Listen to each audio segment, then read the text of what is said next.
How did she have no reaction to that? Change me. Oh my god, this is so slow.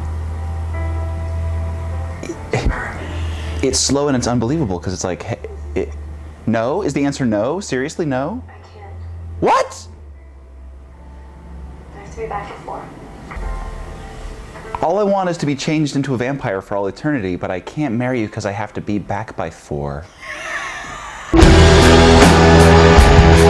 Patrick. Yes, ma'am. First impressions of Eclipse. Well, it certainly started and stopped in the same place, literally in a field of purple flowers, and that's kind of how you feel when the movie's over.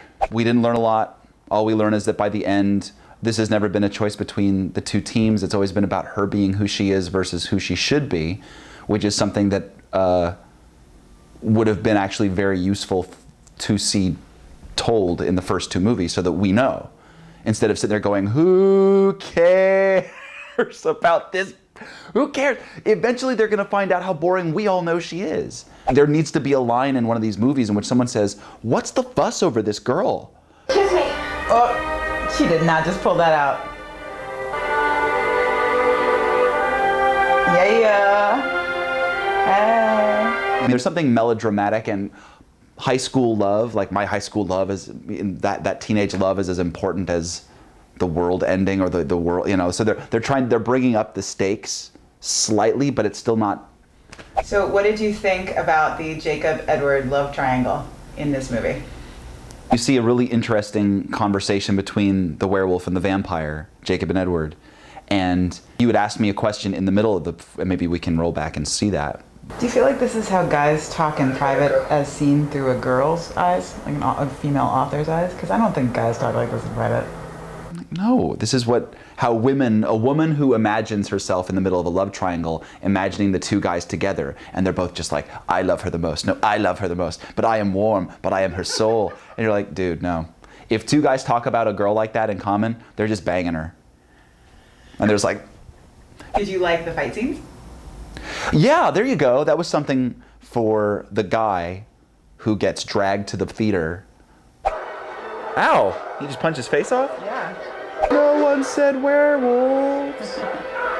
That gives the guy something to go, yeah, cool. They don't have blood. They just smash into pieces of ice or marble or something like that. So that was kind of fun. One needs blood in their body to have an erection. So, That's a good point. just something to think about for the future, for eternity. And those werewolves just look awfully, you know, you got a friend in me. they don't look like they occupy space. And gone are the days of David Naughton in American Werewolf in London and Rob Bottin's great rubber animatronic makeup transformations in The Howling, where there was like a long, like, and their faces would stretch and the hands would stretch and you go, wow, this would probably suck to be a werewolf. Here it's just like, you expect like the Transformer sound effect. And that's the thing, these special effects would be fine if at the core you believed it. Jacob does walk on without a shirt, always. Oh. I can't look at his abs, I can't. Oh, hey. Team Jacob. Woo! And they even make a joke about it. No, just Jake, stay. Fetch, roll over, play dead. Give me one good reason. Because I don't want to. You always feel like it's a Dockers ad. Did I hear no shirt on? Did I hear someone say something about no shirt being on? No? Oh, well. Here we are. The next review, you should come in with like no shirt on. You really hurt the werewolf vampire dynamic when every werewolf and every vampire stops and says, hey Bella, he's waiting for you. Now more negative qualities have arisen in Jacob and Edward for women to be brainwashed into thinking a man is someone who will be either, on the Edward side, controlling, condescending, dickish, cold, reserved, distant. And then on the other hand, Jacob, who was very, very cocky, very arrogant, very confident, very, but you know, because I've heard a lot of girls talk about the confident guy, and the confident guy's just like, the confident guy, like when you're, like as I'm watching this, as a man, I'm watching that thing, I'm thinking 4 or 5 years, she's going to be with Jacob. He's going to have a little bit too much booze in him. His team is going to have lost. She's going to say something snide, and he's going to, bam!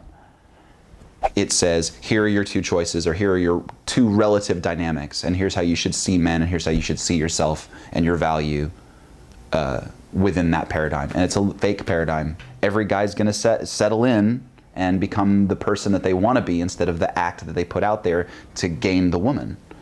And all the while, we're still just watching something that's there for girls to project themselves into, because the Kristen Stewart character is a Kristen Stewart-shaped hole on the screen.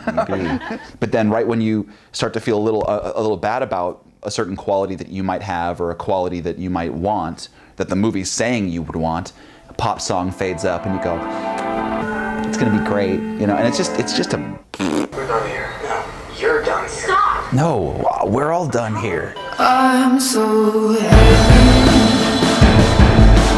heavy.